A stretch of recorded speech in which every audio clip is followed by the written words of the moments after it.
Okay, back to our agenda, Mr. Brown, do we have any revisions on the agenda? I'm looking for agenda item 14, the appraisal for GL that has been postponed, Mr. Chairman. I do believe Mr. Perry has another portion of L44 later to discuss, but the actual item on 14 has been postponed.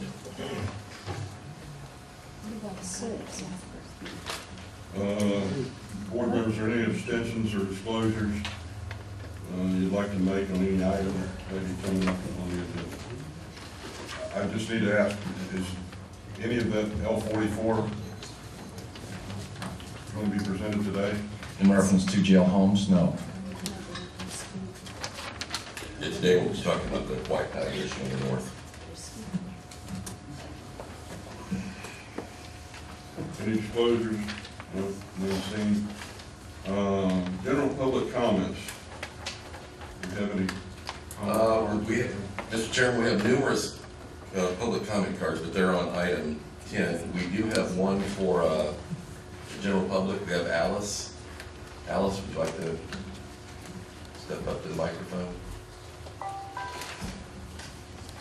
Alice Spence, 707 West Tavon. I'm down here on Lake Ida Road on the E3.5.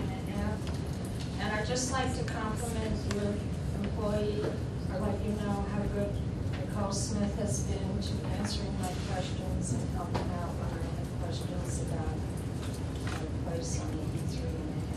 So if you would give her 4 pluses or whatever you do for your employees. Thank you, Nicole. Thank you. Thank you, Alice. Alice, are you recognizing Nicole? I missed the... Yes. Okay. Thank you.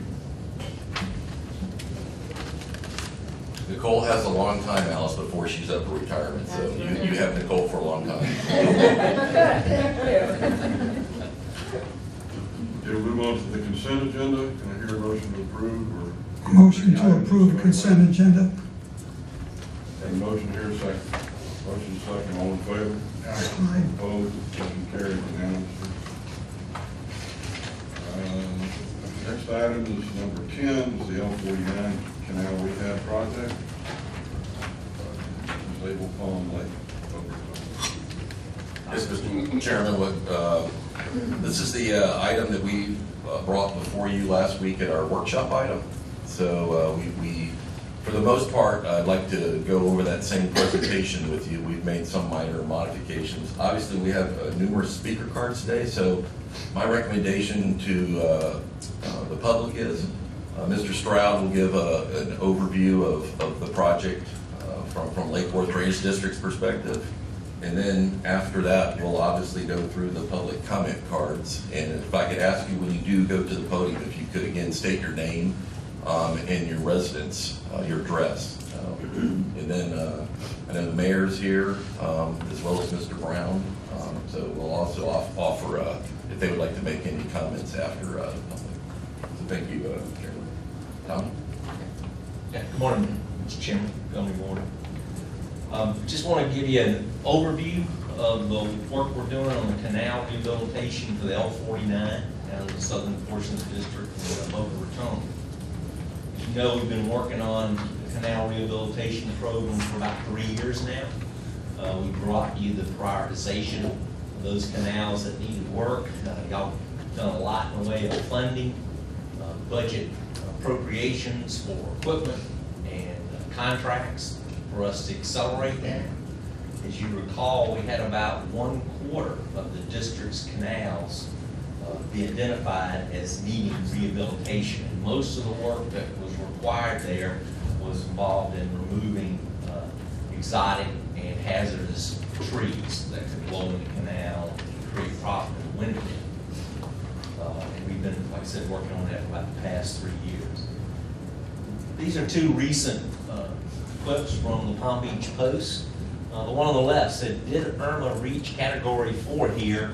And the answer was not even close. And if you recall from Irma, there was extensive wind damage across the state, extensive rainfall across the state, and we were spared the brunt of that. We really didn't get very significant rainfall, and as the article indicates, didn't have a lot of wind. However, in the second article on the right, the county-wide, not just Palm Beach County government, but county-wide, there was about $31 million worth of damage done as a result of Irma. So even in a minor wind event, we had significant damage in Palm Beach County. When you look at, when you're looking at the actual damage that we had to deal with on our rights of way, and remember, we have 500 miles of canal, we have about 200 miles of area within the drainage district boundaries. Within that, after Irma, we had more than 500 sites with debris in canal or on the canal right of way. That's 1 tree per mile in a category 1 or less wind event. You can imagine if we'd had a category 3 or 4, you could easily move into an order of magnitude difference of the impact. We could be looking at 1,000 sites within our boundaries. It took us 3 weeks to remove the debris from the canal. I mean, debris that was actually in the canal. Most of these were trees, tree limbs, those kinds of things. Took 3 weeks of focusing as a priority on that. Following that, it took about 3 months to remove all of the debris that had come down, fallen, that have been deposited on our rights of way. So it was a major effort. And again, I'm emphasizing it was category 1. Here's some photographs of wind-driven damage, and you can see by and large the most significant are trees, and they're the most impactful in terms of water flow. You know, if we had windstorms that weren't correlated with rain, we'd be okay. It's no big deal if wind blows. Not a sunny day, high wind, the tree falls over, we're on it. You add that to an event that has 10, 12 inches of rainfall over a large geographic area, it creates an entirely different problem. Now you've got blockage to the canal in a situation where you absolutely must have high flows in those canals. And when the water's moving, not only do you have the tree there in that bottom right photograph that's obstructing flow, but it's going to catch everything that's flowing in the water that's smaller than that tree. Branches, debris from backyards, etc. And that just, it clogs up just like somebody's drain would if you didn't clean that out. And then at that point, anybody upstream of that is going to be subject to flooding. So that's our big concern with regard to the canal network, is it being occluded, obstructed in a major wind and rain event. Lakewood Drainage District has about 49 miles of canals within the city boundary of Boca Raton. We have 18 projects, about 19.37 miles of canal rehab planned within the city limits. We've completed about 3 miles so far. We have about 4.7 miles in progress or nearing completion, and 11.5, a little over that, scheduled for completion within the next 2 years. So we've got a fair amount of work left to do. And you remember when we started this program, we prioritized the areas that we were going to go into first. Areas around our major water control structures, areas adjacent to our major equalizers, which are the largest canals that we have. Those are the big heavy lifters in a rain event. We hit those first. And now we're moving into the laterals in other areas, and again, we prioritize these based on the degree of risk. In 2003, we entered into an interlocal agreement with the city, and the purpose was to coordinate and communicate with the city and the residents for the preservation of native plant communities and vegetation buffers. And we take that responsibility serious. We work very closely with the city of Boca staff, and they've been great to work with. We haven't had any issues with any coordination or communication, and feel like that what comes from that is a good product. Just a note, LWDD and the city neither endorse or authorize encroachments of public right-of-way. And as you know, that's something that all over the district we have to deal with on a day-to-day basis. Is when someone puts a fence on a right-of-way or builds a patio or puts some other obstruction, that prevents or gets in the way of us doing not only our day-to-day maintenance, but as I mentioned, emergency maintenance, which would be in the aftermath of a major storm event. We follow a pretty rigorous notification process prior to actually getting out and removing vegetation. Notification on this particular project was sent to the city of Boca Raton on January 18th, just to give them notice. Initial notification was delivered to the residents on March 1st. At that point, we come out and stake the right-of-way, our surveyors who identify our property rights, whether through ownership or an easement. We prepare maps, all of that goes on the website. And then they stake, in accordance with those maps, field stake the rights of way, so we and the adjacent residents have an idea of where the line is. We had a site inspection, the city staff, we completed that around March 15th, and staked on March 8th. The project was initiated on April 30th, completed with the exception of 14 properties adjacent to Sable Palm Lake, and that will be the predominance of the discussion today. The second notification was delivered to the residents on May 25th, and that second notification also identifies specific encroachments that need to be removed from the right-of-way. City's mayor requested Lake Worth Drainage District delay the removal of encroachments on these properties until this issue can be discussed in more detail with the board. And of course, as Bob mentioned, the mayor's here today. Here's just some photographs to kind of give you a sense of where things are. Here's the Sable Palm Lake. Here's Lake Worth Drainage District's L49. And you can see that discharges into the southern end of the E4 canal, which then discharges to the Hillsborough and then out to Tide.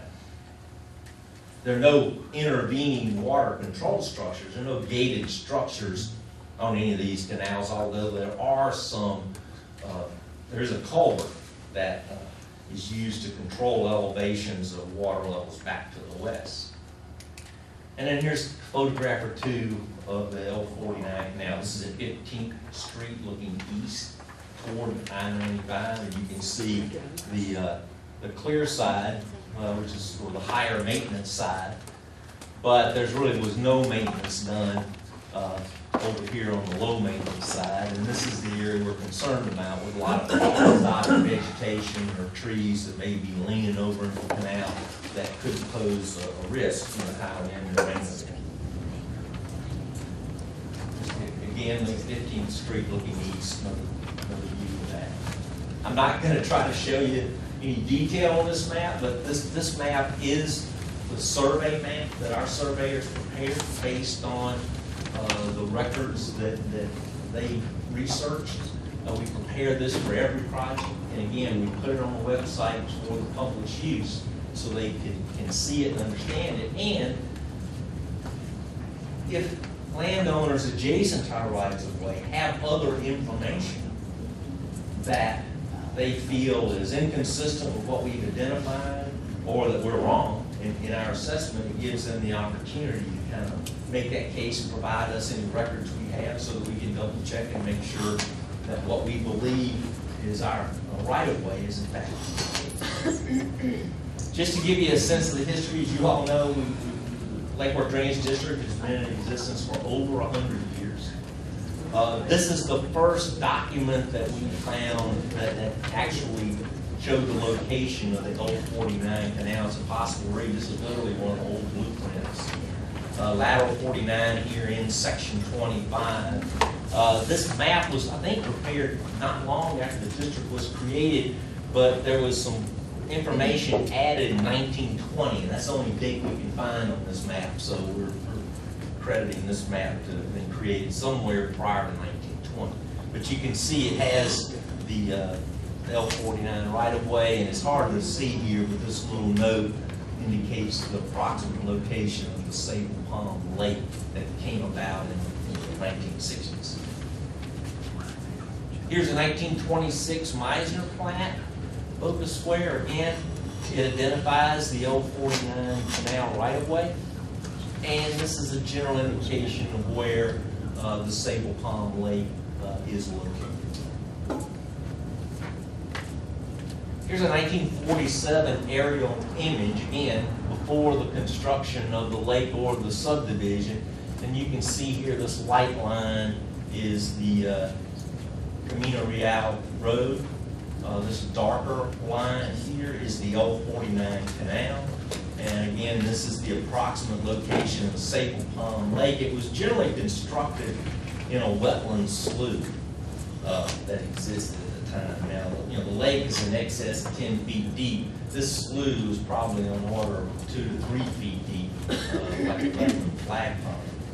But they did construct it in a low area. And this is just a zoomed in version of that. In 1958, there was another plat, the Boca Raton Square Plat, Unit 1. And once again, you see pretty consistently identification of the L49 right-of-way. And there's an indication of approximately on this graphic where the Sable Palm Lake will ultimately be constructed.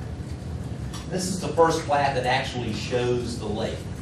This is 1964. And so you can see pretty clearly the lake and this lot here in the middle, which from some of the records indicates it was part of the utilities, like maybe a sanitary sewer treatment facility or something like that. Anyway, this is the first documentation in 1964 that indicated there was a lake there. Now, not only do you have the lake, but again, you have the canal, which, you know, when you look at the plats, basically what they did, they left the north bank of the canal where it was, and excavated out the south bank, and then excavated the lake on south of that.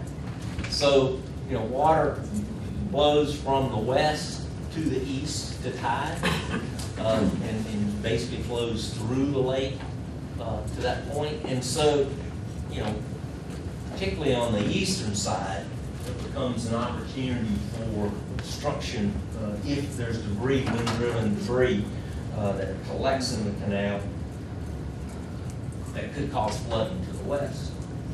And there's a little bit zoomed in picture there. So you can see this is southwest 9th Street. I'm sorry. Oh, Avenue, sorry. And then here, there's a 72-inch corrugated metal culvert. So there's a bridge and a culvert. Here's standing on the bridge looking west, and those trees have just recently been removed, but you can see it wouldn't take much for this tree to be blown over and clog that canal. This is what it looks like today. And again, there's still a little bit of work that needs to be done, dressing up the canal, etc. But it basically shows you what it looks like with the trees and without the trees. Here's a photograph kind of looking under the bridge section to the east, and you can see in the background the 72-inch corrugated metal culvert. This is looking back toward the west underneath the bridge. And there's the culvert. The culvert is about 3 feet above the tidal elevation on the east side. So this culvert basically establishes the control elevation for the water in the canal and the water in the lake to the west. Again, there's a map. I'm not going to go into detail, although we need to talk about it. We can. We broke out the individual parcels that are along the section of the lake. And I'll just go through them very briefly. The McDonald property, there are no encroachments there. It was quitclaimed, the Chancery interest in 2017, but they conveyed an easement back to the Lake Worth Drainage District for maintenance. So we had a chancery interest. We quit claimed that to the property owners. They then gave us back an easement for maintenance. And you'll see there are a number of those in this reach where the same action was taken. Miller property, there's some encroachments. There's a dock and fence. The encroachments were authorized via a fence and dock permit that was issued in both 1983 and then later in 1990. The fence permit was revoked in May of this year. The Gersten's property, encroachments, there's a chain link fence, some pavers and landscaping. Beaumont property, there's a chain link fence, palm trees encroaching. A Hongstang Wolf property, there's a chain link fence encroachment, a perpendicular fence there. Again, it was quit claim to chancery interest in August of 2005, and they conveyed back into the district. The Wolf property, encroachments include a dock, there's a camper park there, and some vegetation. The Dallas property, encroachments are primarily vegetation, excuse me. It was quit claim to chancery interest in March of 1998 and then conveyed an easement back to Lake Fork Drainage System. The Allen property, encroachments include perpendicular vinyl fencing and some vegetation. The McPhail property, encroachments include chain link fence and a shed. Again, the quit claim chancery interest in March of 2012 and conveyed an easement back to Lake Fork Drainage District in that transaction. The Platte property, encroachments include fencing, both aluminum and chain link. And again, a quit claim was associated with that with an easement. The Bolden property, encroachments include chain link fence, dock, and landscaping.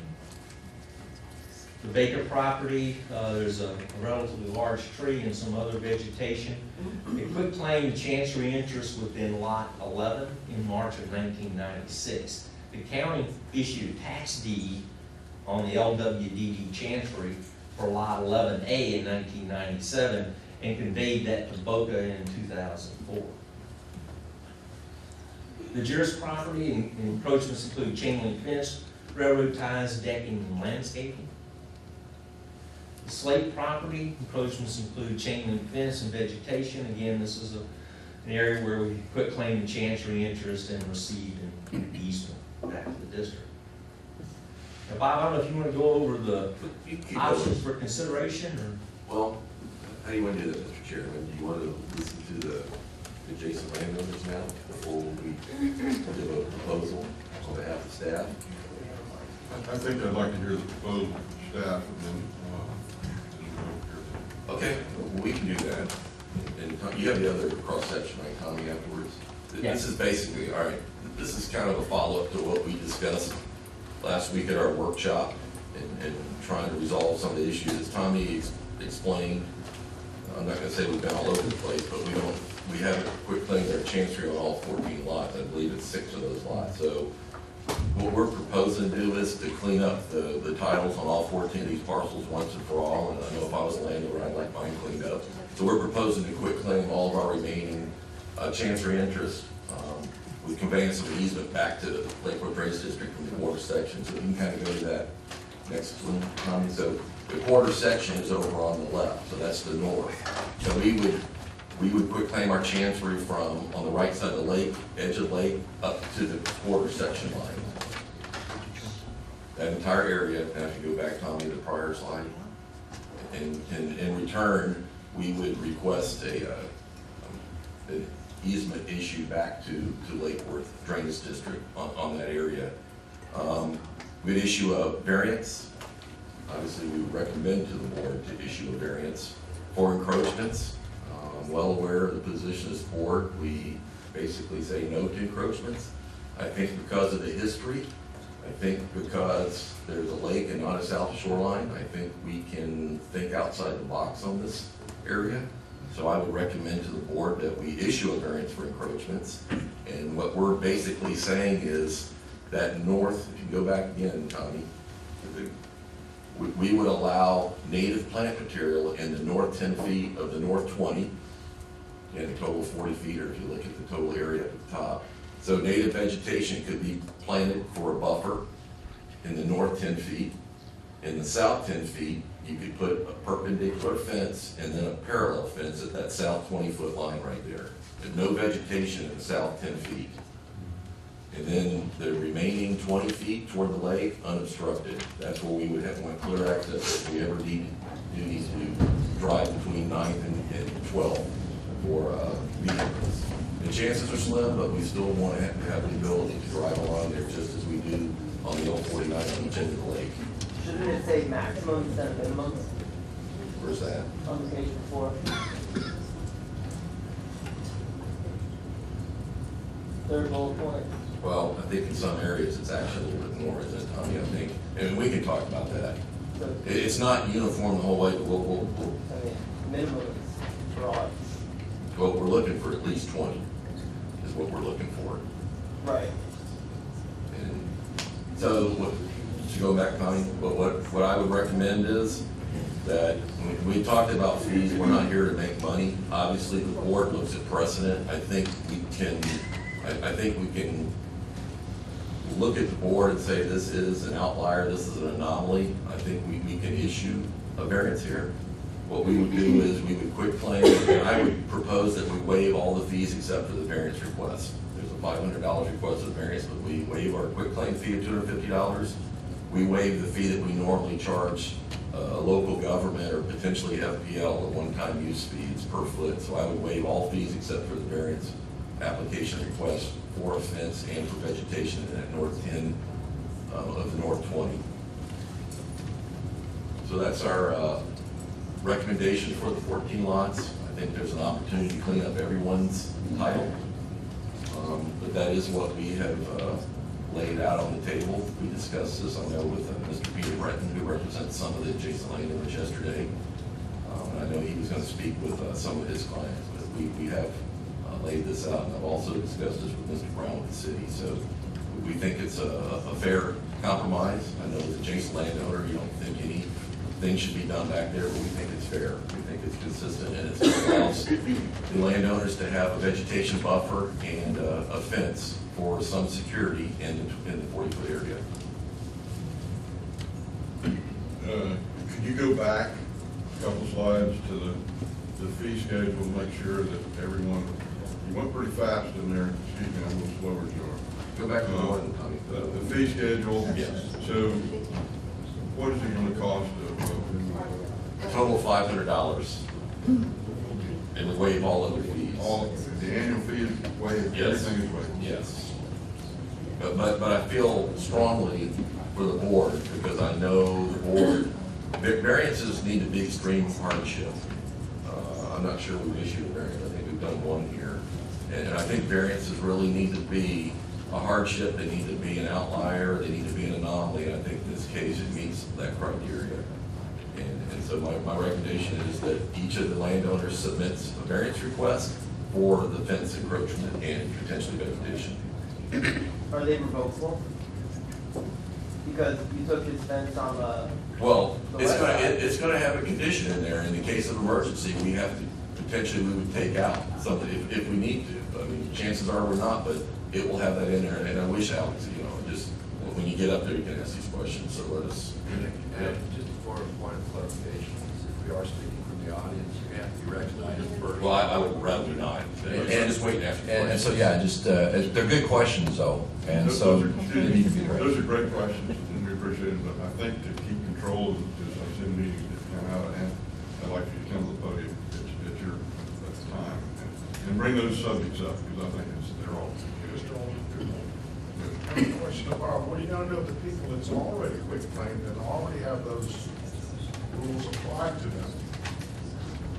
I mean, I think we're gonna look at those again, as part of this entire issue, you know. There's no reason to give them the opportunity to participate in this too, to give them this benefit. I'm just asking. I thought when you gave them a quit claim deed, they had to perform to all the people that you gave it to, whether their lots clean behind the house. Well, that's the idea, that's why we're going through this process. I can't tell you what Well, what I was gonna say is, Mr. Whitworth, I think right now, the easement we have back doesn't allow anything in there. So I think those folks want us to go back to the table and give them the authority to put the vegetation and the fence in there that we're talking about. So it actually benefits those folks that have already given us an easement back. Okay, any more comments from Tony's presentation? If not, we'll go on to the taxpayer, whoever requested to speak. Go through that. We can do that, Mr. Chairman. I'll kind of go in the order in which I have been presented the stack. So first is Ms. Peretta, Christine Peretta.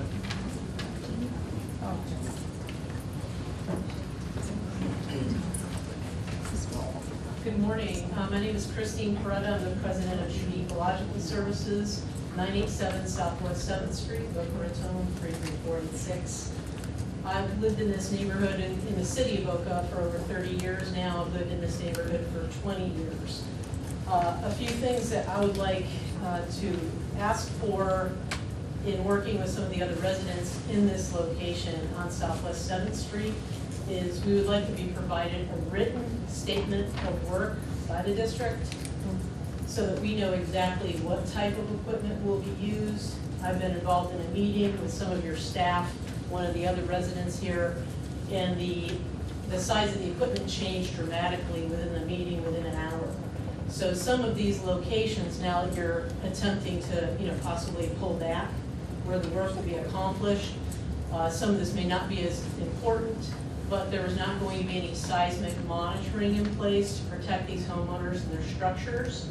And that certainly has huge implications because we were talking about large-scale excavators at one point running within centimeters of people's structures and within feet of their habitable dwellings and their swimming pools. So we'd like a written statement of work if that could be provided on your webpage or in some fashion to the size of the equipment and the timing of the project. Also, I agree with staff that this is a completely different scenario.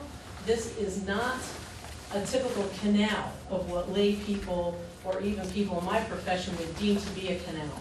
I don't think it provides the hydrologic function of a canal, and if we need to look at doing a hydrologic study in the lake to see what the flow patterns are, I think that's something that certainly we could accomplish, and I would be happy to offer my services pro bono to anybody in the neighborhood who would like to pursue that. Because the suggestion that this is a canal from Southwest 12th Ave to 9th Ave really, no pun intended, but doesn't hold water. This is the north edge of the lake, and it provides a conveyance system, certainly hydrologically, that the district should be concerned about, but it does not function as a canal. Absolutely no way, shape, or form. So that's one of the other things we wanted to bring up. And I would like to suggest to the city of Boca Raton, who I know some folks are in attendance here, that they consider, in the meeting that we had with some of the Lake Worth Drainage District staff, they seemed completely willing to, hey, look, if we can give up the maintenance of this thing, we're happy to do it. So the city possibly pursue taking over the maintenance of these 14 homes along the north side of the lake. Take it completely out of the hands of the drainage district. Let it not be your headache anymore. If there are going to be fee simples associated with some of these structures and things, then maybe the homeowners want to consider paying that to the city and allow them to do the appropriate maintenance like is done around the rest of the functioning lake. This is not a canal bank. This is the north side of the lake and performs as such. That's all I have. Thank you. Thank you. Mr. Brown, is it possible to get a written statement of work and type of equipment we will be using there? And we certainly don't want to get a big excavator close to someone's house. Yeah, yes, sir. Yes, sir. We can easily put together a scope of work that kind of defines the type of equipment and things like that. When we've done major earthwork, and of course we're not talking about doing major earthwork here, but when we've done that, we've installed seismic monitoring devices. Remember Thompson Road, where we did that? We can do that type of effort here if it's needed.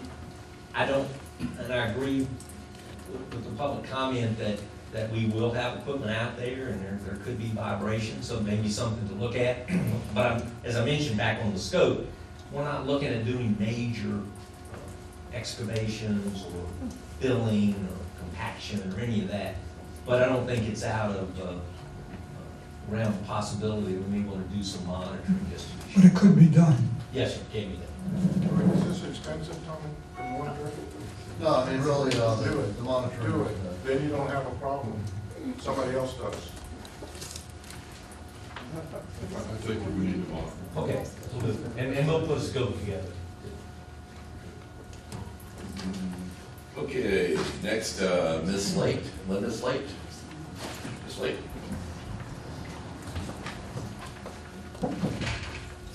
Hello, my name is Linda Slade, 1012 Southwest 7th Street in Boca. I've lived there for 20 years, and you did show my property up there with the quitclaim deed and then the easement back. However, when that was done, just after I purchased my house, I had no idea that that meant that you would come and destroy my entire backyard. And when I say destroy, the reason is that when I had a meeting with the Lake Worth Drainage District personnel, one of my comments was, I'm one of the first houses along the lake. You're gonna bring equipment, and I'm gonna be like a runway back there.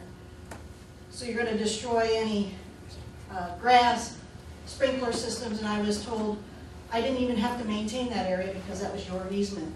Who here would not maintain their backyard?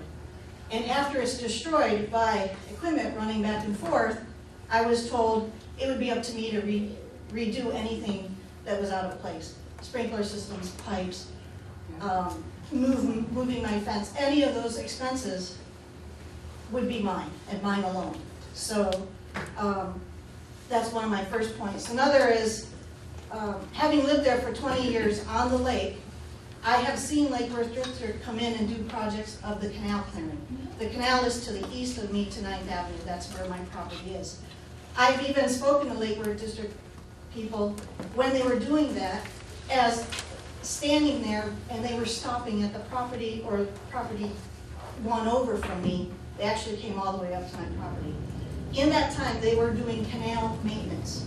They never once came anywhere near my property. And they even said, well, you're on the lake, we're just doing canal maintenance. I don't think anybody here has objections to canal maintenance. The objection is we live on the lake. And as our other neighbor said, that is a lake.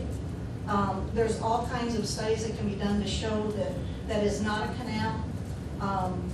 And that we should be afforded the ability to be on the lake without the destruction of our properties for what has been deemed a canal, which you can even see from your diagrams. Every one of them, you referred to us as the lake, the north side of the lake. Never, and you wrote a canal line through there, but it's always been the north side of the lake. I believe, as the other commenter said, we should have the city of Boca take that north side back. If we have to pay a fee, it should be to the city of Boca, because as residents of East Boca and Boca Square, we have no representation on this committee. You're coming in and you're making these decisions, and we have no ability to be represented from our neighborhood on your district committees. But yet we're highly impacted by the decisions that are made, and we have no representation. That's why the north side should be given back to Boca. Boca is where we live. They can represent us, and then we can work with them on the proper maintenance of the north side of the lake. I think I covered just about everything. Thank you. Thank you. Next, Ms. Crumholtz.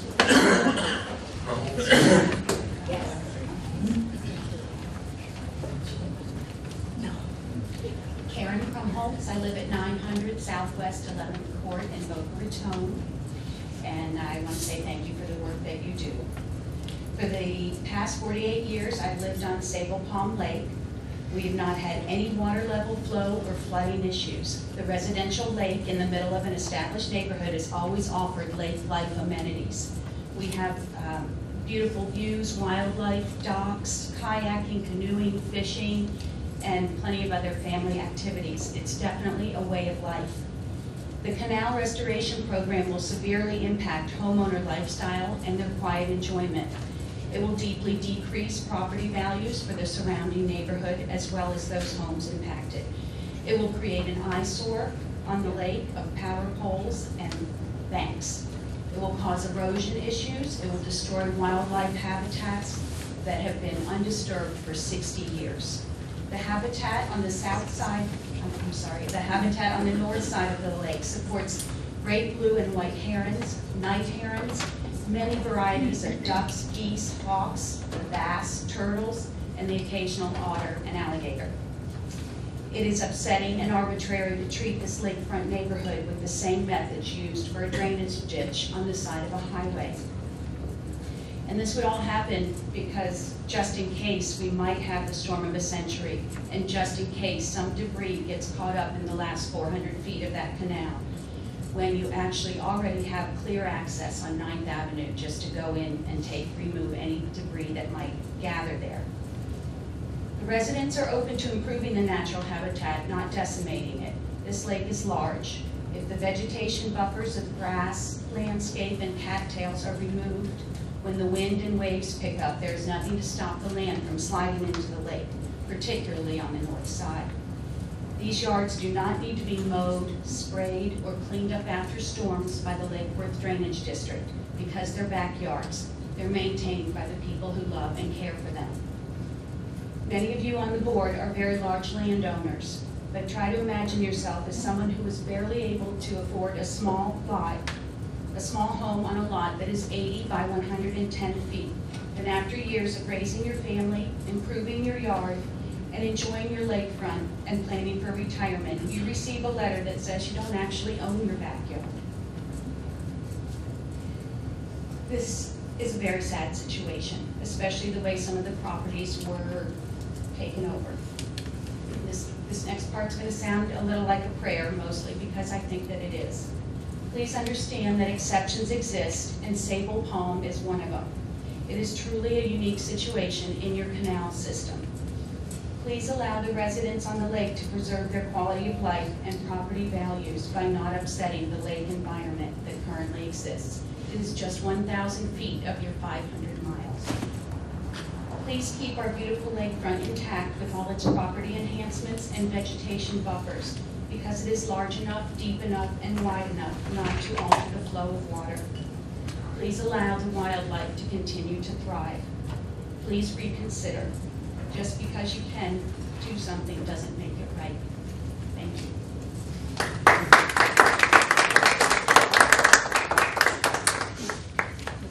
Thank you. Next, Mr. Platt.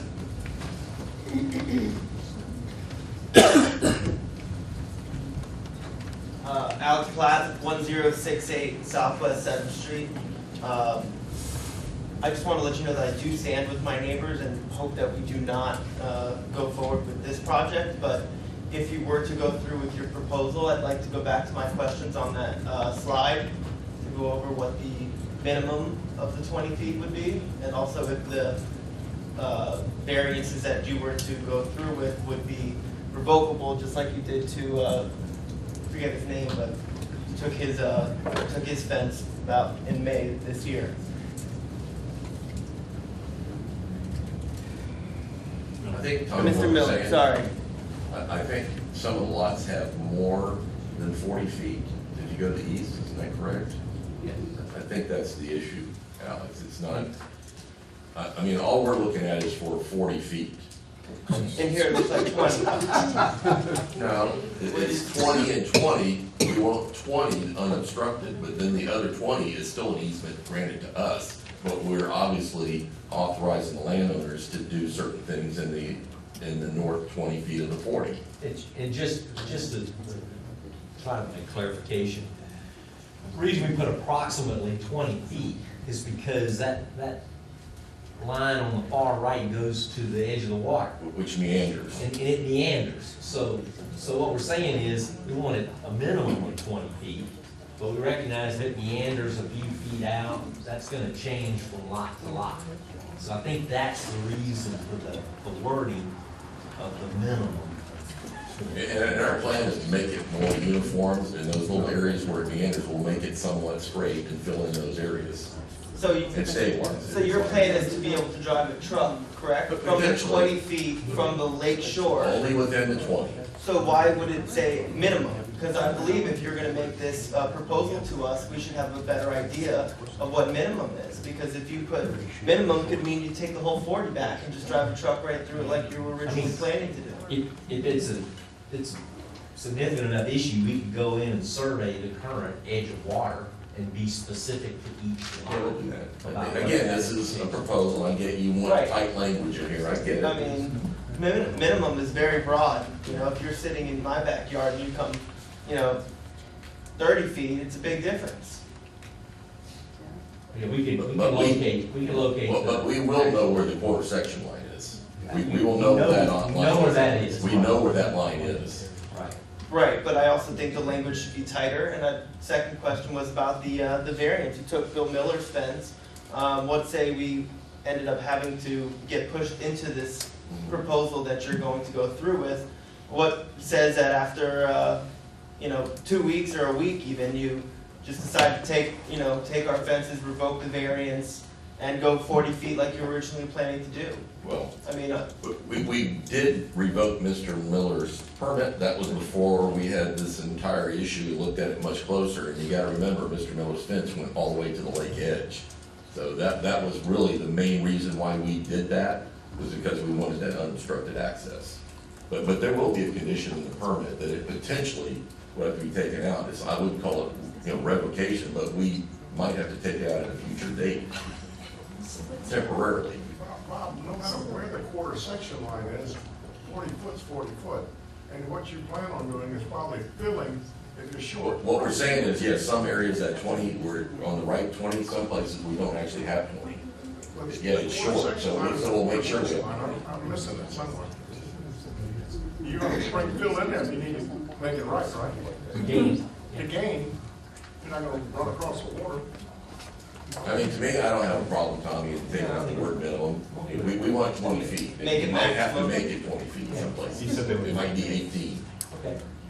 That's fine. so, okay, so it would go from not minimum to maximum 20 feet. 20 feet. Just say 20. 20 feet. It'll say just 20 feet. But I have a question. So, the water line, okay, are you gonna average it and strike a line, straight line, so all the properties are gonna be the same line? Or that's what's confusing about. 20 feet from the Because what you're shore, saying, some of 20 it could feet be from the 20, shore. some could be 30. At what point, where are we gonna draw the line? We want, I guess, Can you go back to the plan view? You have the ability to go to plan view? You can kind of see Mr. Chairman, to kind of get to your point, I mean, you're toward the beginning. right, that there's this current uncertainty with regard to exactly where the edge of water is and how that relates to the quarter section. My suggestion was, let's define that, and if we can go lot by lot, because we don't want to have to do any filling to get the 20 feet, because of the concern the residents have just expressed about big trucks, vibration, dust, all these things that happen when you start bringing in, quantities of fill material.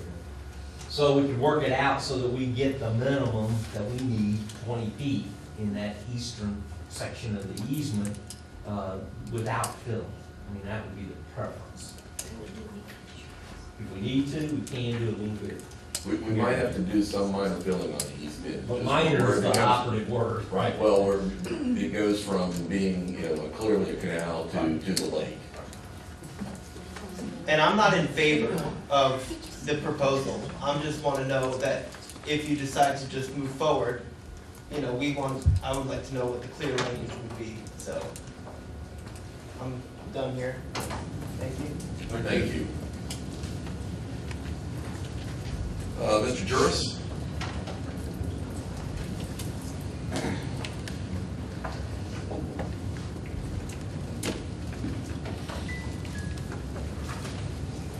Good morning, gentlemen. Good morning, my name is Mike Juris from 1026 Southwest 7th Street. I'm one of the neighbors that are directly affected. I want to thank our supporters for being here, Boca Raton Mayor, Scott Sayer, Deputy Manager George. Brown and Monica Mayo for being here, and all the city representatives, and all the concerned neighbors and citizens. On the morning of May 22nd, I met with Tony Las Casas and two other gentlemen, Steve Sherman and Doug Gunther, in the backyard of Alex Platt's backyard. My first comment to them was what any slightly educated individual would say is, this is a lake, not a canal. And Mr. Las Casas went on to say that they were clearing the trees and vegetation along this canal. I said, it's a lake. Mr. Gunther said, sir, it's a dead horse. We'll just have to agree that we disagree. And I'd say to Mr. Gunther, well, I could agree with you, but then we'd both be wrong. Mr. Casas also said that we need to do this even if there's a 1 in 100 chance that we get a storm of a lifetime to keep our residents from flooding. The odds are that you lay out are not worth the damage you will cause to the lake and the surrounding areas. Mr. Las Casas was also painting a doomsday scenario and spoke like he believed his project was going to give us security. I believe it's a false sense of security. Ben Franklin said, he who gives up freedom for security deserves neither. My home is my freedom. Now someone needs to address the elephant in the room. You see this culvert right here, perfect example. This is a man-made obstruction at the end of the canal at Southwest 9th Avenue.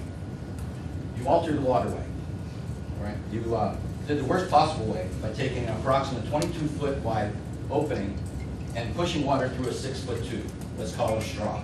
It's 50 feet long. You created a bottleneck. Wouldn't it have been more effective to remove the bottleneck than to destroy our waterfront property?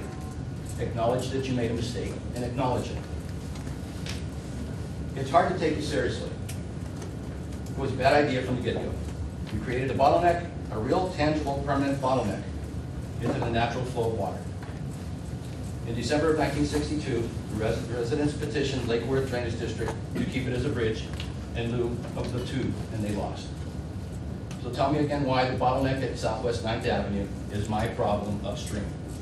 If you want me to take you serious about the concern you have for flooding, and I am concerned about flooding, no one's more concerned than I am because it's my yard, then you'd have to remove this primary reason for flooding in the first place. My gut is telling me that something's not right, and you're trying to pin the problem on something else. Your rationale doesn't make sense. The real solution is to return it to the original state and leave our lake alone. Thank you.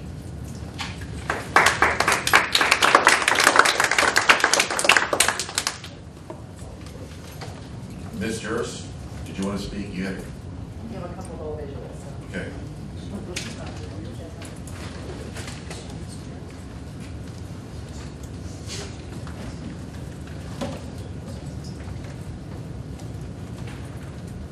Good morning.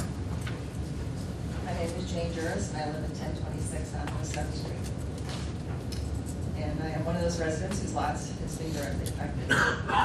30 days ago, I was sitting in my backyard enjoying the South Florida sun when Kelsey Smith came up to my fence, and he had a backpack full of survey sticks.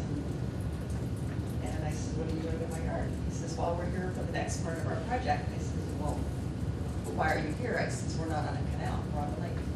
He says, no, this is the next part of our project. And then he proceeded to show me my new lot line. I don't know if you can see this at all as an overhead, but my new lot line literally comes 10 feet outside my bedroom window. He says, that is your new lot line. Well, that didn't sit too well. And I have to say that because of that, that's why all these supporters are here today. We do not, sir, live on a canal. We live on a lake, a gorgeous, gorgeous lake. It functions beautifully like a lake. It's always functioned like a lake. It hasn't had any problems in all the years all these residents have lived here. And like my husband said, the big elephant in the room is that culvert at the end of 9th Avenue. This is what needs to be removed. You do not need to remove our land. Because I'll tell you what, when you start building or taking all of or adding the dirt or whatever you're gonna do and not plant anything, that erosion, we have waves, we have white caps in there, and there are hurricanes out there. And the white caps beat against our shoreline. you've never dealt with a lake issue, you have no idea what you may be encountering with all those waves hitting our lakeside property. I mean, by the time we were there 17 years ago, and I've seen erosion take place in 17 years, and you try to like build it back up practically with sandbags. So when you talk about 20 feet, as this erosion keeps creeping in more and more, I am now losing more and more land because you will get out there with survey markers and just keep taking more and more. Boca Raton has had the distinction of being Tree City, USA for nearly 4 decades. We are proud of that title. Now look at us. One of your members, Mr. Sherman, Mr. Gunther, Mr. Las Casas, met with us a few weeks ago. They called nearly all our trees nuisance. They kept referring to the lake behind us as a canal. I happen to have a beautiful royal palm on the edge of my property that's been there and has withstood every hurricane. And I'm telling you, it is on the threatened list and the protected list. And that should not be taken out. The cattails serve as wonderful erosion buffers. And I guess the question is who determines what's native? You say we can keep some native things, but I guess you're on the list is only a sable palm tree and a live oak. You've created dead zones on many canals by spraying toxic weed killer that has no place in our backyards where we raise our family, we have pets and children, and you're going to go spraying the garland or whatever it is you spray back there. I'm certainly susceptible to those things. I get headaches all the time. I guess the point I wanted to make about that culvert is there's a good example that if you had a cancerous tumor, but the doctor says, well, we're only going to remove 20% of your tumor, but we're going to leave 80%. In the meantime, why don't you just remove the cancer-causing agent, which is this little straw at the end of Ninth Avenue? You're your own problem, and you're using us as a scapegoat. Sable Palm Lake does her job better than any canal system around.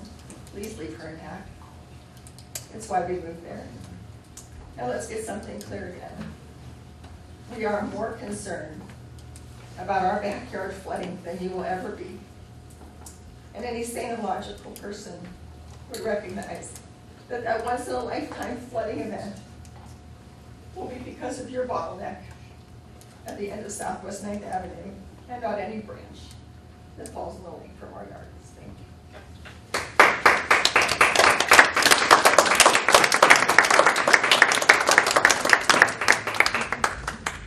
Thank you. Next, Mr. Wolf.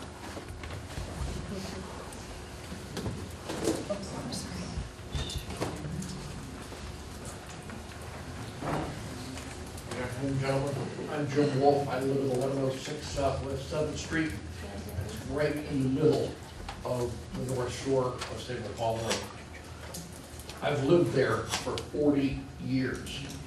When I purchased the property, there was no public record, absolutely no public record, that Lakewood Drainage District had any interest in that property. Chancery case had not been filed, so forth. So I think I have ownership to the lake shore as it stands. We'll debate that later. But there's several other things that I want to make a point of. First off, you have a canal at each end, and I can see where you need an emergency access to that canal. So you need to get stuff in there. If in fact something's clogging that canal after a storm or whatever, yes, you need some emergency access. That is not the case on the open shore of the lake. You have no need for emergency access. There are other ways to get in and do clearing and so forth other than clearing out the entire route. I could go into other methods and so forth, but it's the same thing. Second point is we have no representation. We don't get to vote on Lake Worth Drainage District. Your boundaries are actually west of I-95. I think the city should take this over. I'll reiterate what Jamie just said about that culvert, putting that culvert in east of the 9th Avenue Bridge. That was a very stupid move on somebody's part. There's no reason for that. I strongly would encourage the city to take this over, okay? You talked about changing the easement there and allowing us to put things in that would be along that upper part of your thing. A lot of that maintenance easement is also for the power line, which happens to be a very critical power line because it feeds a lot of areas west of I-95. So utility companies, the power company and the telephone company, have a right to get in there as well. So if we go changing that easement and saying, well, we can put fences or other stuff out there, I think the power companies and the telephone company will take exception to that. So I think that's very well thought out. In this meeting, I've heard changes from what we said. No, one of the things I just heard was, oh, we're going to go reshape the floor, the line of the bank and straighten it out. What? Yeah. We've had vegetation and so forth. There's been no significant degradation of that shoreline. A little bit here and there, mostly from one of the drainage canals that drains off that's collapsed that needs to be repaired by the city. But there's been no significant erosion of that shoreline in 40 years because we've maintained vegetation and so forth to hold back the erosion.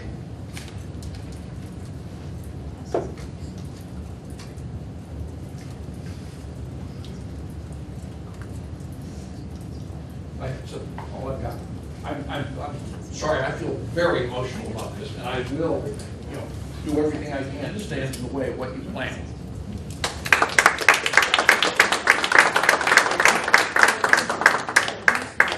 Hey, Tommy, before we go to the next speaker, can we talk a little bit about that culvert? I know Sure. that area is tidal, and there's a reason for that culvert there. Yeah, I'm not sure when the culvert was installed. We're kind of looking back at the records on that now to find out.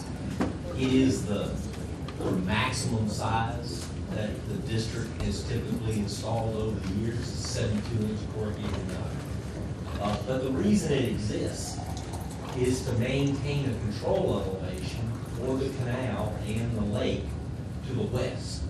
If that were to be just removed, what would happen would be the canal bottom would unravel, and eventually, now it depends on how that bridge is constructed, it could erode the center line of the canal down to a point that the lake water levels and the canal water levels would drop. So it was there as a stage control device more than anything else.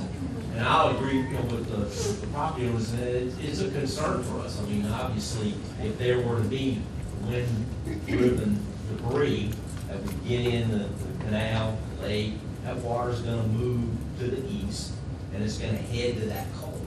And so, our concern is, sure, you've got access there. You can park a truck, you can put a grapple in there or an excavator or something, pull material out. The question is, as I open my presentation, in a major storm event where you may have hundreds or thousands of instances of things in our canal that we're trying to get to, it might be a while before we got to that. The idea of tearing up the culvert and replacing it with something else. Yeah, would you use a salinity structure? I mean, that's the only other option. It would have to be a broad-crested weir. Yeah, that's what we have in the E4, which is, there's a salinity structure. Yeah, they're right out at FAU. By FAU. There's also one on the west side at E1, down on the control line, control 14. But, It also keeps the salt water out. and it keeps the salt water from migrating back. But, those are expensive structures. I mean, they're incredibly expensive.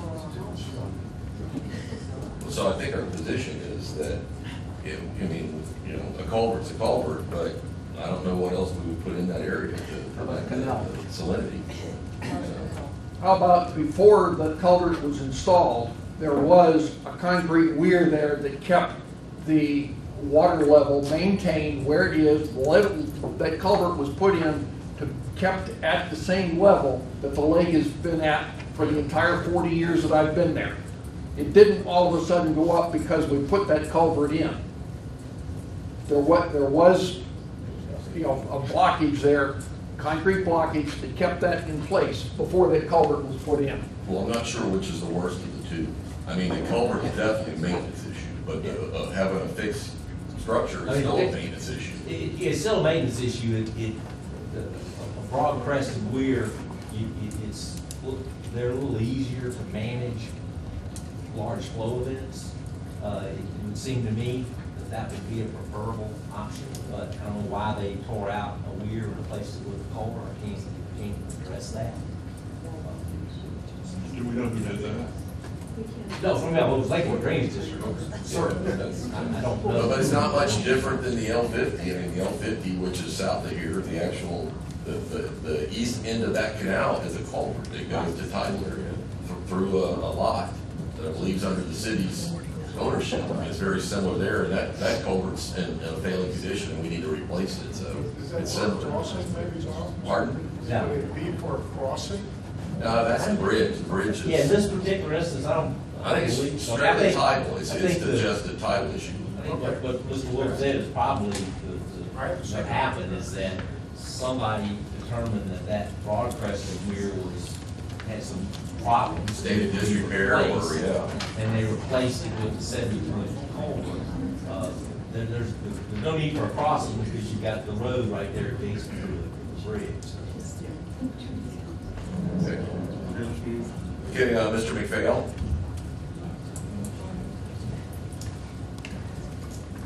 Good morning, my name is John McPhail, I'm 1082 Southwest 7th Street in Boca. I moved into the neighborhood in 1985, and we had an old house, the oldest ones on the street. We fixed it up, we've been living there for all this time. Back in 85, we had an easement problem with our swimming pool, because some of the pool was in the easement. So we delayed closing for 2.5 months and waited till it cleared, so we had a piece of the easement given to us by the city. After that, 2012, I came over here and I had a cloud on my title. It was kind of confusing, it scared us, because we didn't want to have to lose the property with a cloud on the title. So it was taken care of. We paid $180 to give away our land. I thought that was kind of weird. And we actually forgot we had done it until this problem popped up now. We're going through our files, looking for our deed and stuff like that. And here we have this thing which I had written on it, to clear title, cloud title. So that didn't set too well. Right now, we're remodeling the entire house. We're putting a lot of money into it. It's scaring us because what's going to happen to the value after we're done? In the course of the 30 years when I live in there, I haven't seen one flood that mattered to anything. And we've had some pretty good hurricanes come through. The house has been there for 50, 60 years, still intact. So when the gentleman showed up from the district here, and they came in our house, another surprise. First off, the way they were speaking and looking to each other, sort of smiling, almost like happy to give us the bad news. And if you look out my back door, my new property line is about 10 feet, like the other lady here. So, what do you do? What do you think? We go forward with the house, put money in?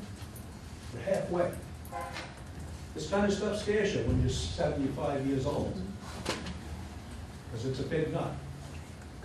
And we've lived there as simple people, middle-class folks. We love Boca. We want to stay in Boca. And I think a lot of this stuff that's going on right now, sometimes progress, we call it progress. We're trying to make something better. But what do? Sometimes we make it worse. And I'm sure all you gentlemen up there try to do a good thing.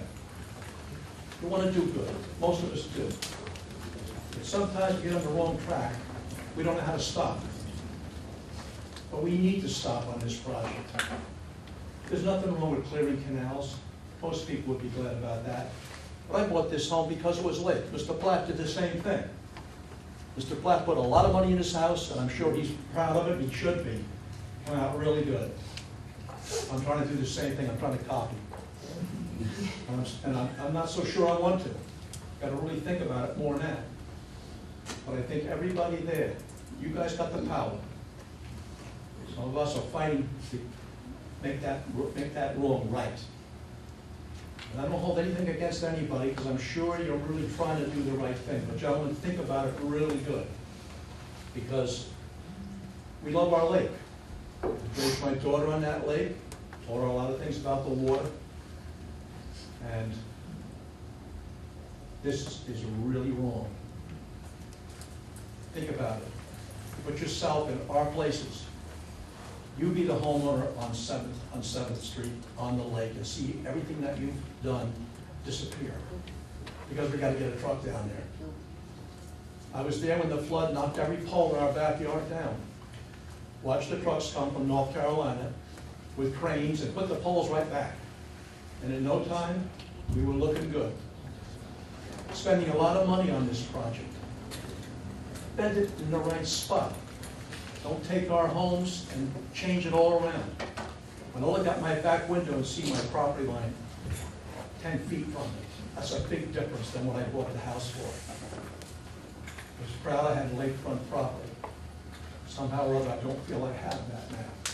We need action from you guys, the right kind of action, to save our houses, save our life, because that's what we live here for. We love it. It's in here. Thank you for your time.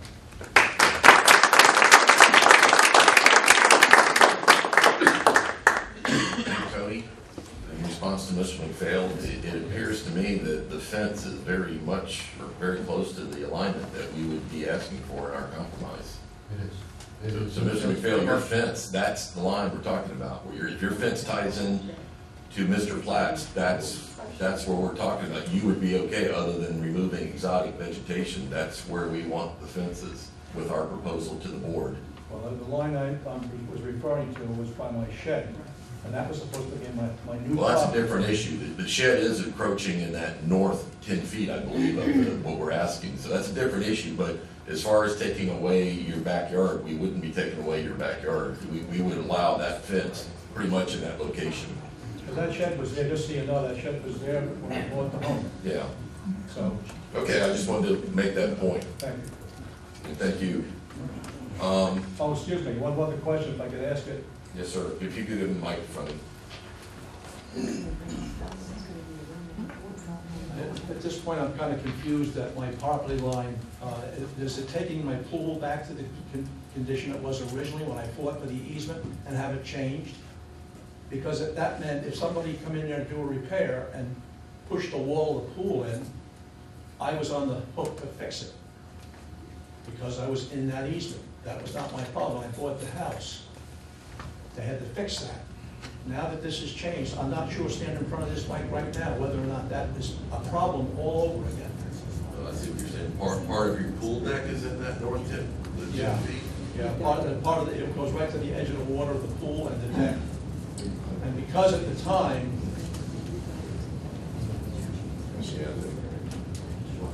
Yeah, we'll have to look at each separately because of the location of that, but we'll work with you. hope so.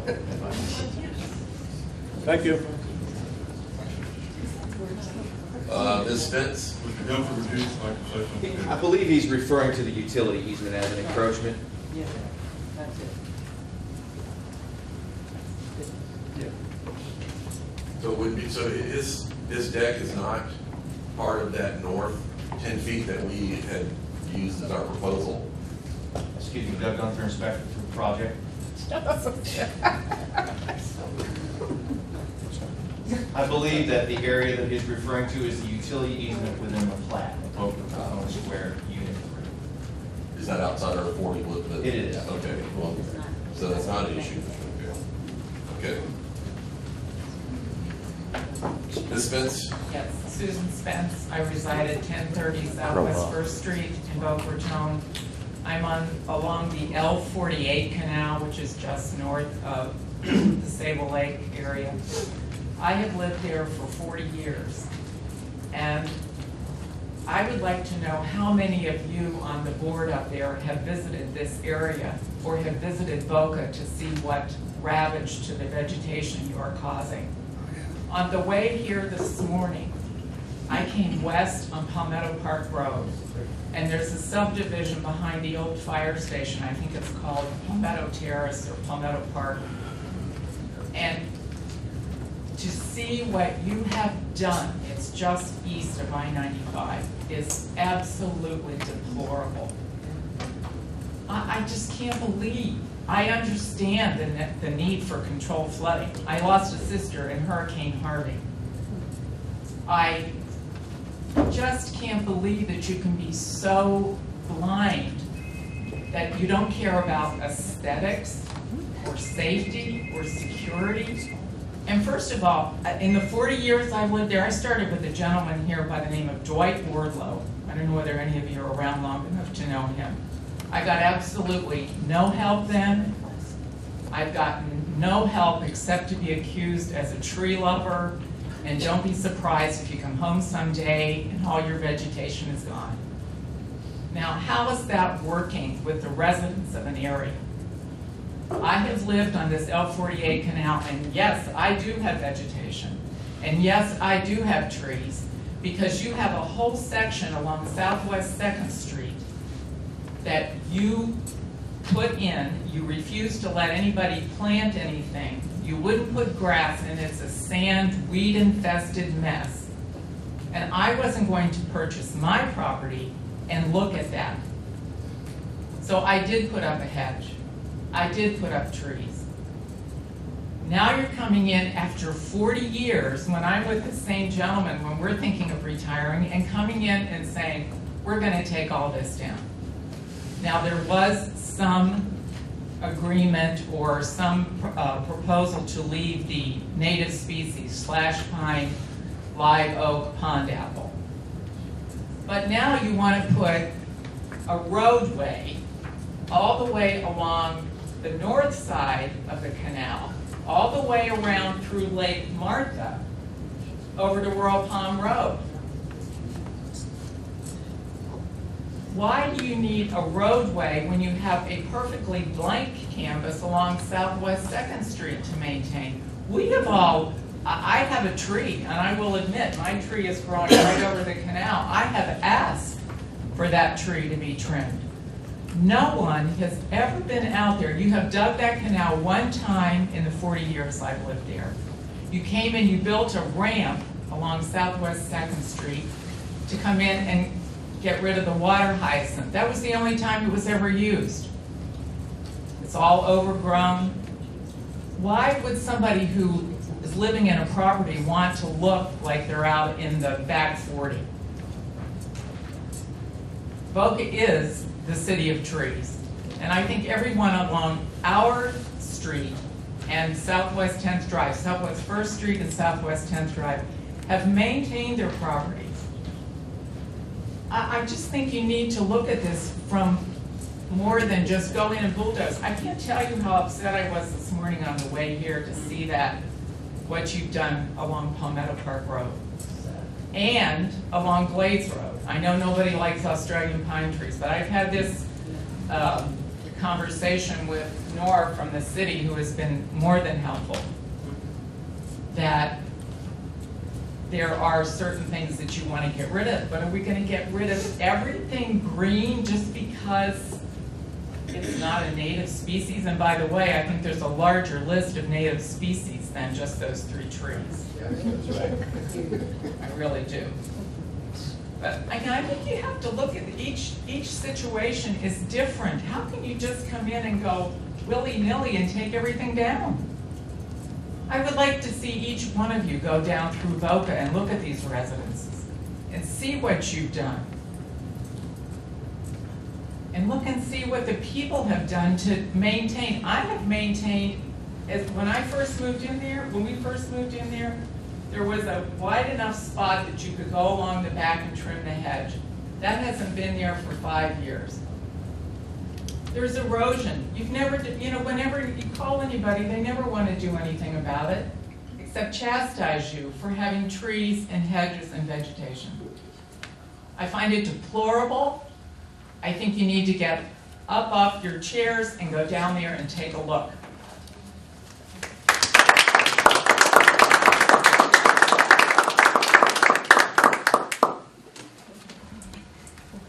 Thank you. Just as a point of clarification, Ms. Spence lives on the L48. Mr. Bratton?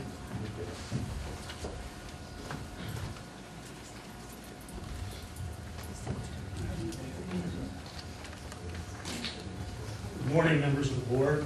Peter Breton from the law firm Breton Lynch et al. At 605 North Olive Avenue, West Palm Beach. I represent the Wolfs, the Jurises, and the Millers, and possibly going to be representing the Uriskins, who I've been speaking with recently.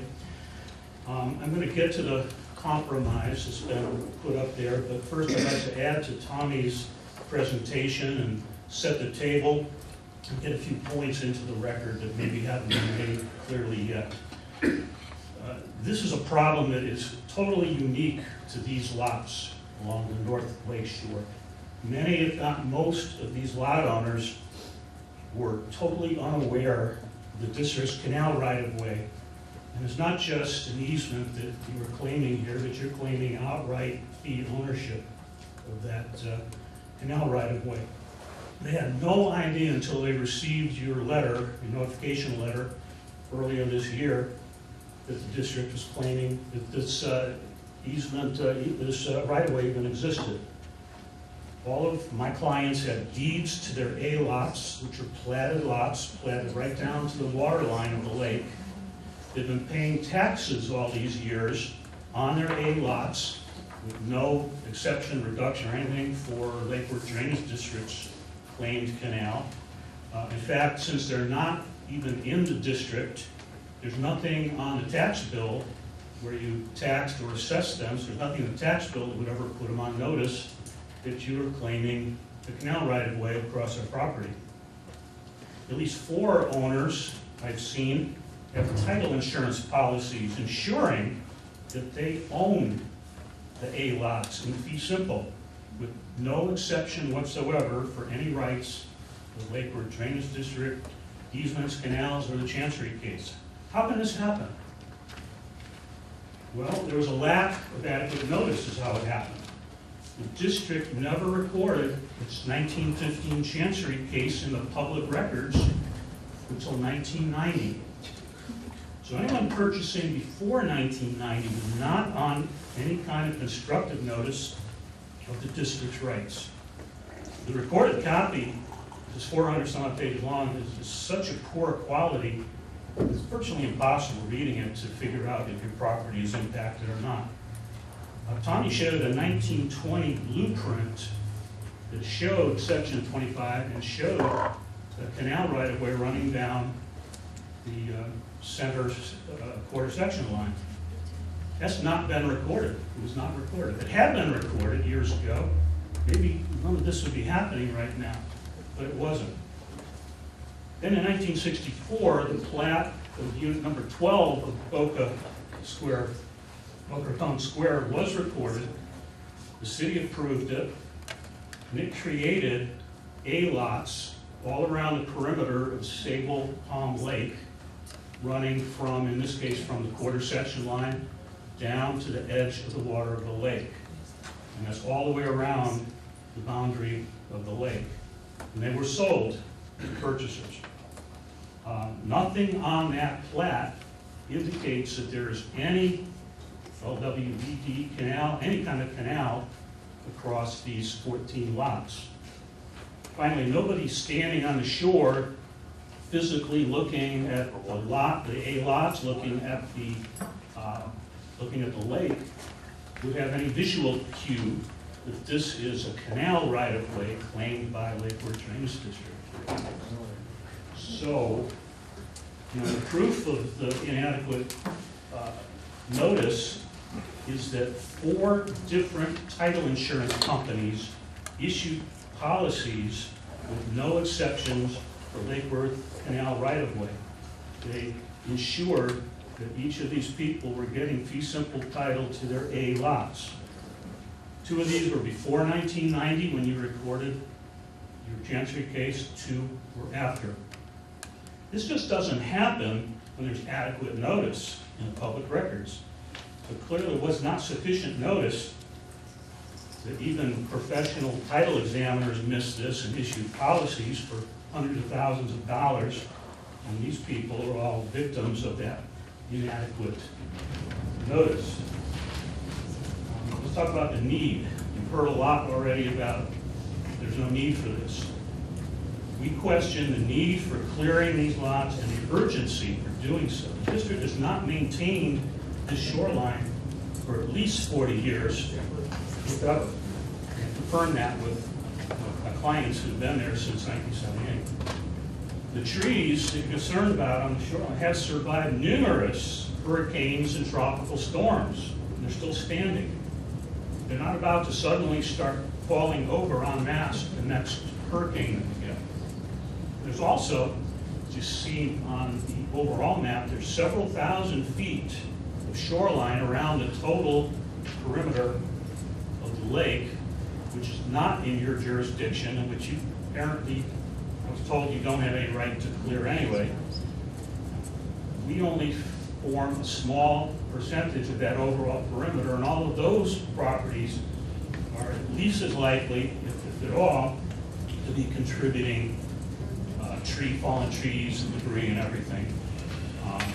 We've already talked about culvert, and I'll touch on that.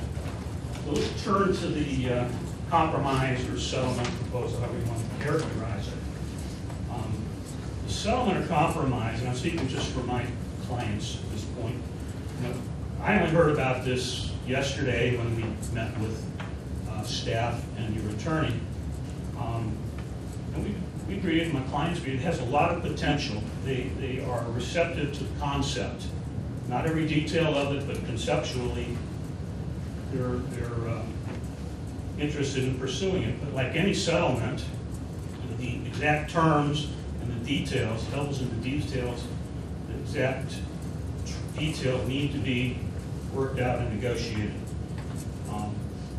Each of my clients, my 3 clients, have somewhat different situations. Some have more landscaping, some have less. Some lots are deeper, like Miller's. Some are not so deep. Some have steep drop-offs, some are more gradual, and some of my clients bought in the 1970s, and some were more recent. So these differences have to be taken into account in coming to some settlement or compromise. And then I have one client who is going to be leaving on a vacation for a week or so next week, so he may not even be available to discuss this with. So what I'm requesting is for the board to put the clearing project on this lake shore on hold, to give us time to meet with Mr. Brown and Mr. Perry to see if we can work out the details and come to a settlement that's acceptable to everybody, and then bring back to the board for the board's approval. Time is needed to get all of the parties agreement, including the title companies, because that's about title insurance claims.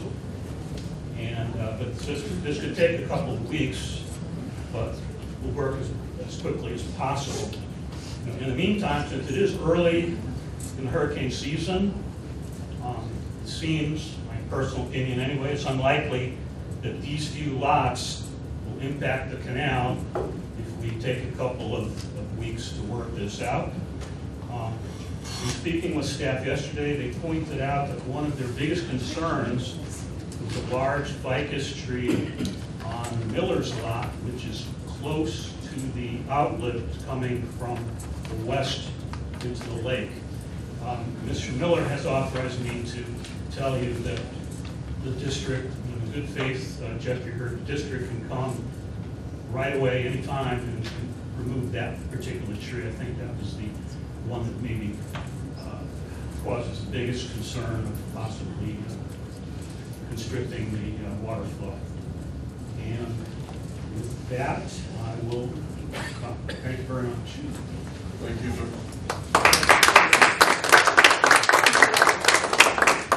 Thank you, Mr. President. The last adjacent owner, Mr. Miller.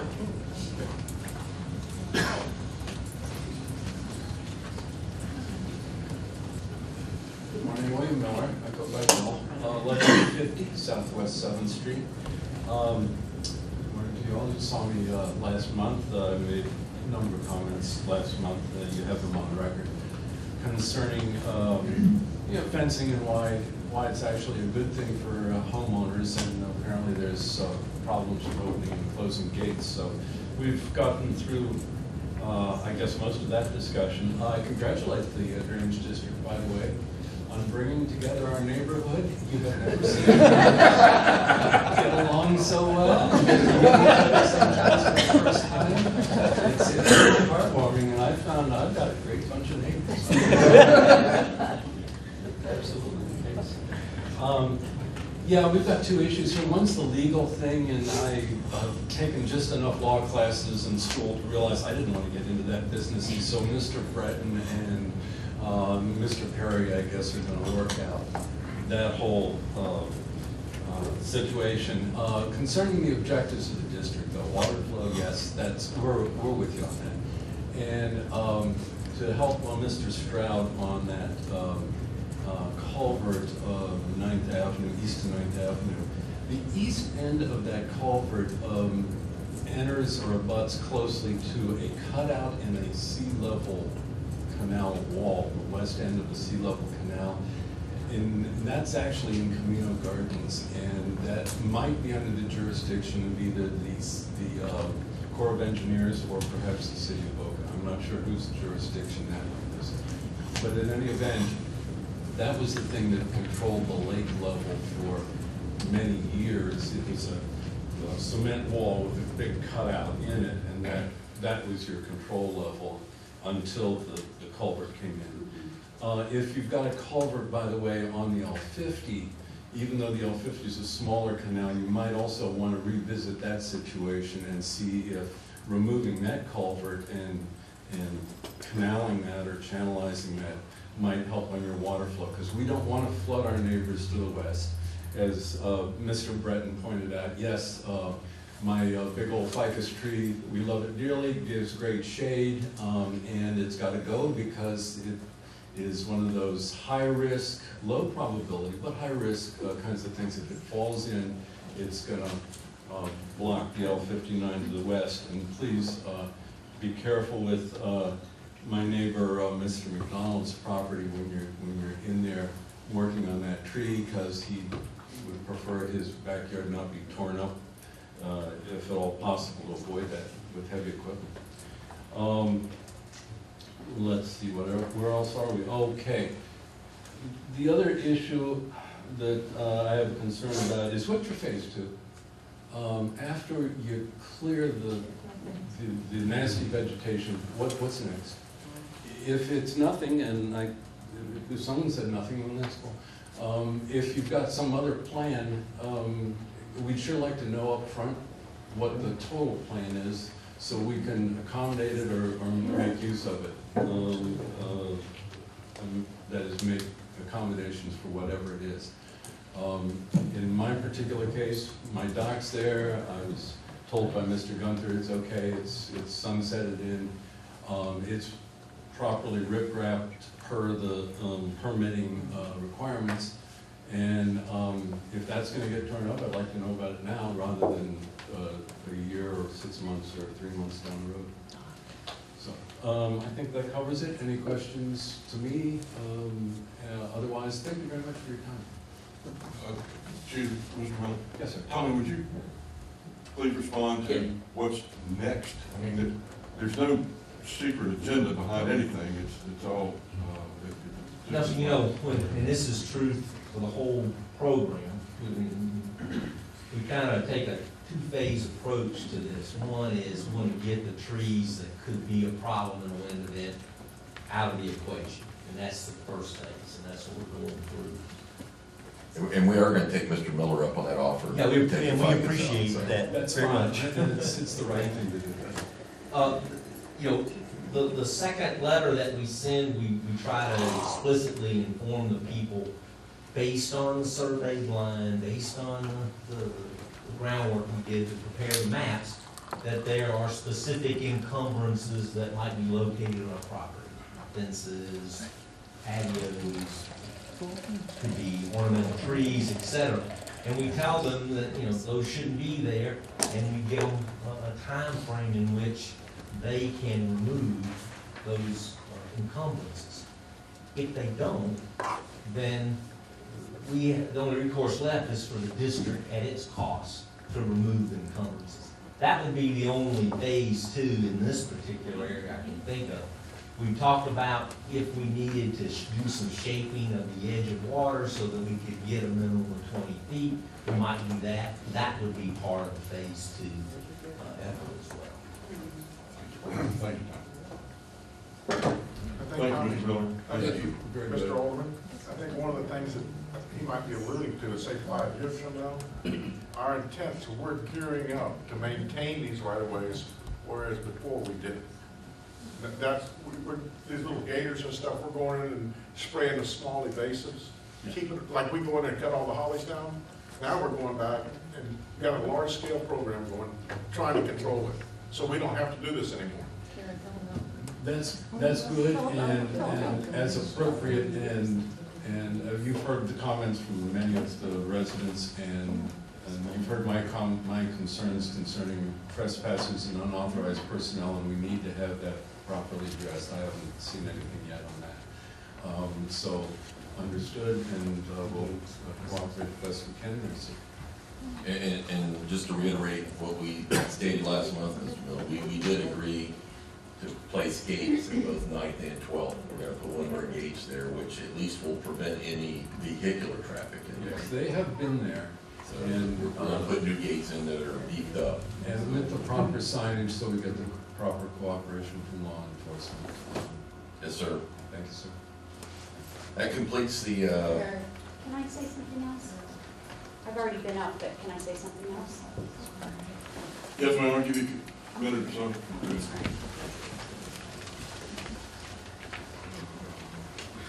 I just wanted to say another issue that is of concern for the residents on the lake is this toxic spraying of for weed control or, on the land and in the water. All the residents of the lake use the lake water to spray their yards, and it is in for water quality. It's very good, and we'd like to keep it that way, and that would be a big concern, is that there's no spraying. We don't have an aquatic weed problem. Let me just stop you. If there is an aquatic weed problem, we will address it if it's our situation. And if you don't have an aquatic weed problem, we will not be sprayed. So if it's lake clean, you don't have to worry about it. We just don't go out and spray just to spray. We spray to keep our canals clean so that we don't clog up channels, culverts and stuff. Thank you. Okay, as I was saying, that completes the public comment cards from the adjacent landowners. Mayor, and Mayor Singer here. I didn't know if you, I know Mr. Brown and Ms. Foster.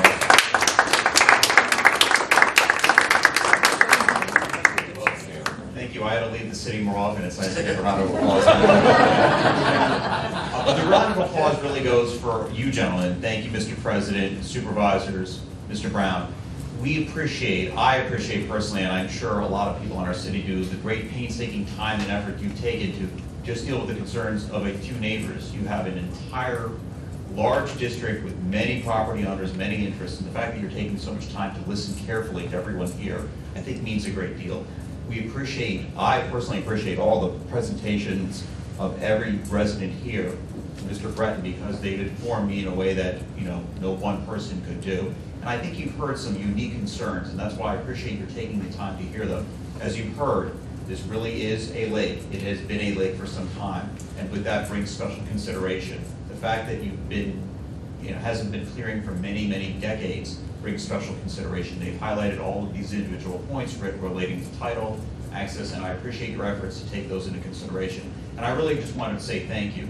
We at the city had a discussion at the city council level, and we're going to be continuing to communicate, cooperate, and coordinate with you. That was the whole nature of the resolution yesterday. And if anything, we appreciate the fact that last week, when I called and staff called, you were kind enough to forestall any clearing last week, give residents an opportunity to be heard then, heard now, and hopefully continue the conversation. as this has been going on for decades, perhaps a little more time to resolve these issues will go a long way in finding an amicable resolution for everyone, and we really appreciate that. And just from the larger perspective, I also wanted to say thank you.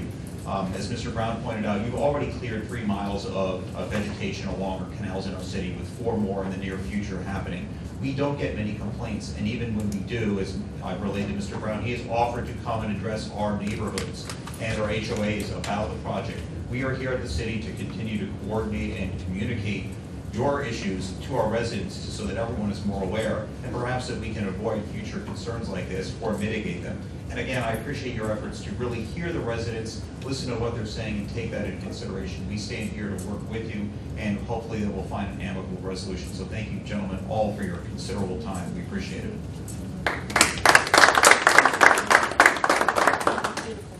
Thank you, Mayor. Mr. Brown, Ms. Foster, did you want to say anything, or? Okay. I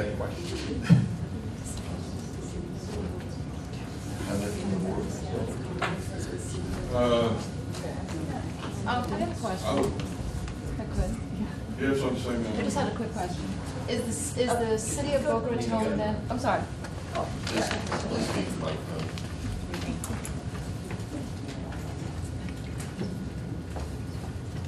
Hi, good morning. I'm not even on the lake, I'm just supporting my neighbors, I'm opposite the lake.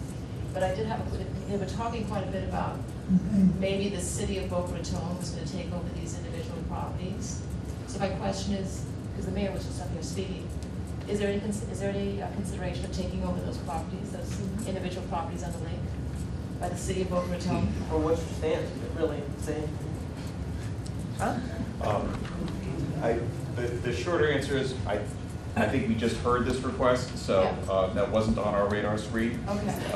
I think, is that something you guys want? Yes. I would want that. Oh, sorry, my name is Gina Ligorio King, and I'm 1041 Southwest 7th Street. Okay, thank you very much. What was your stance? Board, I'd like to suggest a 5-minute break. Very happy to hear this. Take a 5-minute break and then Very happy with that. heard the mayor. I'd like to ask Mr. Brown if he wants to make any reconsideration as far as staff recommendation at this time. Well, Mr. Chairman, I'd just like to reiterate that the proposal that I laid or presented to the board today, that staff's position, it's somewhat different than last week where we backed off some of the fees, but what I'd like to recommend to the board, if you go back to the one before this, this is the basically the proposal that staff is presenting to you that we would like. And I know Mr. Breton doesn't represent all of the landowners. He represents, I believe he said 3 and potentially 4. And so I know he wanted some time. And so if he can, and Mr. Perry and myself can come to some agreement on what exactly the quick claim means and the rest of this, I'd like to present this proposal to the board. And so our position is we're not going to do anything with the exception of removing Mr. Miller's tree, nothing between now and the holiday, July 4th. So we're willing to basically continue staying on hold between now and then. And that gives Mr. Breton some time to meet with us and hopefully come to some type of easement that we can all live with. But this is the proposal we want. We want You to said not till next board meeting, you want to, before we make this up, you're saying? Well, I mean, our position is we don't need board authorization to go clear 20 feet next to the lake. Okay. But we're postponing that until after the holiday, with the understanding that we're trying to work on this agreement. This is what we want from all 14 landowners adjacent to Sable Palm Lake.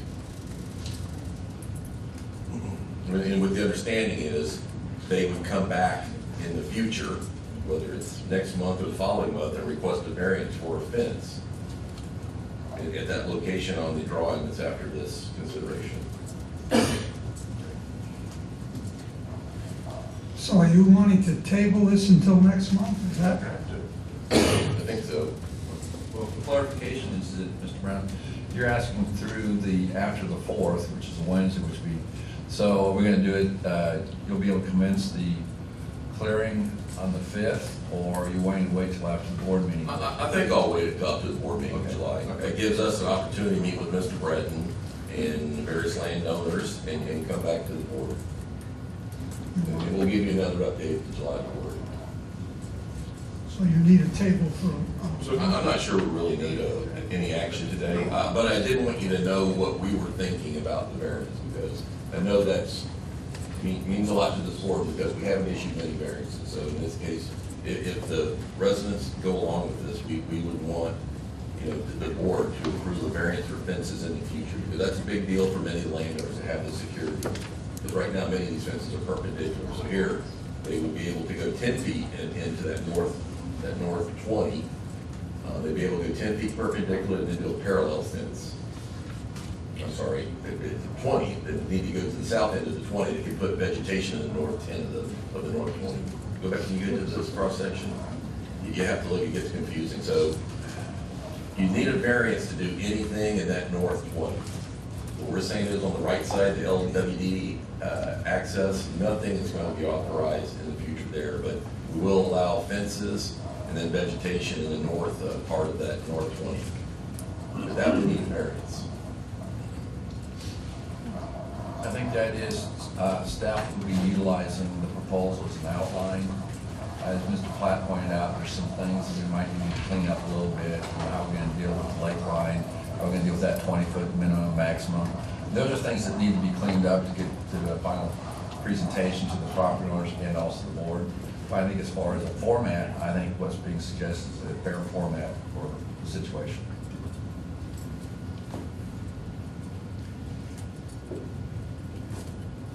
I think there were a lot of issues that the landowners brought up, and they need to be clarified so they understand exactly what Lake Worth Drainage position is. And I think it was Ms. Slate mentioned sprinklers that were in irrigation that was in that easement. They need to know what our policy is in regards to those encroachments. It needs to be spelled out so there's no question in your mind what they can do, what they can't do. It's just very simple. We just need to, so they understand. And I also think there's some confusion about the sketch you have up there now. I mean, I understand it. When you throw it up there for 10 seconds, I don't think everybody totally understood what you're proposing. So we need to make sure that those 14 landowners understand totally what your proposal is, what they can do in the 20 feet, what they can do in the other 20 feet. I think, Mr. Alder, just to kind of go back, I think the part that's a little bit still needs to be, you know, firmed up is the right side, the lake side. You know, it's not uniform, it's not a straight line like a canal, and I think that's the real issue that Tony has to kind of get his hands around. You know, where exactly is that shoreline? Because it does somewhat meander along there, especially at the east. There seems to be in my mind, a confusion between servicing a lake and servicing a canal, at least early on in the conversation, the distinction between the two. Several of the property owners brought that up, but it's a little different animal. Yeah. And I'm not sure we're totally servicing the lake. We want unencumbered access so we can get to the canal on each side. So that's what we want in this. From both sides or one side, not both? So, Excuse me. One to the other. Excuse me. Let's get a little order here. Yeah. Question, I guess, Mr. Perry, I'm not sure what staff's looking for today. Do you want to bring a motion forward? I don't believe it's necessary, Mr. President. I think that this is just more of a report right now as far as how staff's going to treat this. Mr. Brown has the ability to set parameters on his own for doing the maintenance. And I think all we're doing is reporting to you because of the uniqueness of the situation and just understand this is how we're going to proceed with this format. I think just because of the importance to the residents, I think, you know, it's a good idea to postpone it until 30 days from now. And if we have to have it readdressed again in a public forum, I think that's the best way to handle it. let's put an end to it. What I think we should do is make a motion, postpone it for 30 days, and instruct staff to work with these folks and to have a better understanding and come back. Yes, That's a exactly. motion. Okay. That's what we were talking about. That's, Okay, got a motion on the floor. Mr. Whitworth, would you restate your motion? Postpone our decision, make any movement for 30 days. With the exception of the tree. Not one tree yet, Mr. Miller wants the tree down too. I forgot about the tree. Except for the tree. And then for staff to continue to explain and work with this, get it through it till, and bring it back next board meeting. I'll second that motion, just to get it on the floor. Okay. The question I have,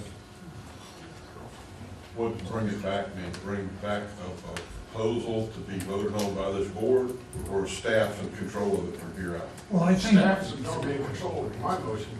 That's their job. I'm just trying to postpone it to get to the end of this. You're gonna have to approve a variance at some point in the future. We still have to have this whole conceptual plan approved by the board, because it is a variance. And the one thing I would add, you know, it'll give us time, and we've already worked on it, but I think we can go lot by lot and show exactly what it means for each landowner with our proposal in 2020. We can do that, and we'll relay that to the landowners before next month's meeting, so they know exactly what it is we're talking about. Well, I think that's the reason for the postponement, so that you could react with them and let them dispel any problems that they have. I mean, we're not gonna come out of this hole either way, so. I think we need to make as much effort as we can. But they can see potentially what the 2020 means on their property. Right, right. What I want to try to avoid, I know how hard it is for a landowner to come to one of these meetings. They go through a lot of sacrifices to get here all morning. I'm sure most of them work. And, yeah, he's looking at his watch, so he knows he's got to be out here pretty quick. But anyway, they've made a lot of sacrifices to come here. What I don't want to do is have them have to come back here next month, postponing something. We need, I want to try to avoid them having to come back here. We've heard their side, they've heard our side.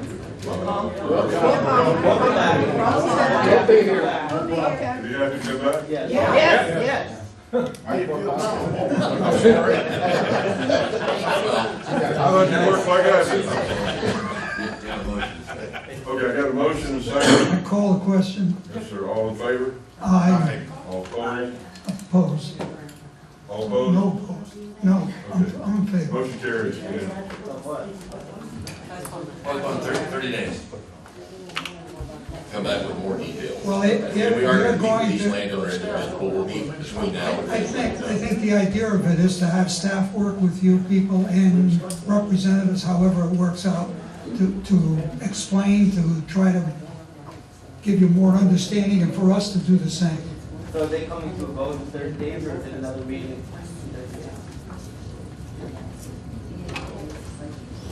It depends on the negotiations, doesn't it? Well, no, I mean.